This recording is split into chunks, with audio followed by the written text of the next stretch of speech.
জামালপুর থেকে কলকাতা পর্যন্ত মাটির নিচে লুকিয়ে থাকা প্রায় 400 কিলোমিটারের এক নতুন ফাটল কি বড় কোনো ভূমিকম্পের সংকেত দিচ্ছে?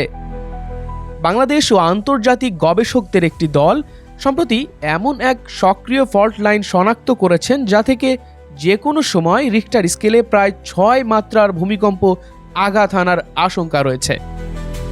জামালপুর ময়মনসিংহ হয়ে ভারতের কলকাতা পর্যন্ত বিস্তৃত এই ফাটল রেখাটিকে গবেষকরা ঝুঁকির মাত্রার উপর ভিত্তি করে 3টি ভাগে বিভক্ত করেছেন, যার এক অংশে ঝুঁকির পরিমাণ বেশ প্রবল।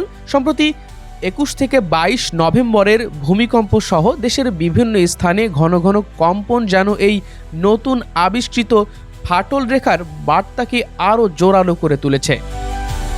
দাউকি ফল্ট কিংবা ইন্দো বার্মা মেগাথ্রাস্টের পাশাপাশি এই নতুন বিপদ আমাদের মনে করিয়ে দিচ্ছে ভূমিকম্প প্রবণ এই অঞ্চলে বিল্ডিং কোড মানা আর দুর্যোগ মোকাবেলার প্রস্তুতি নেওয়া এখন আর কোনো বিকল্প নয়, বরং বাঁচার একমাত্র উপায়।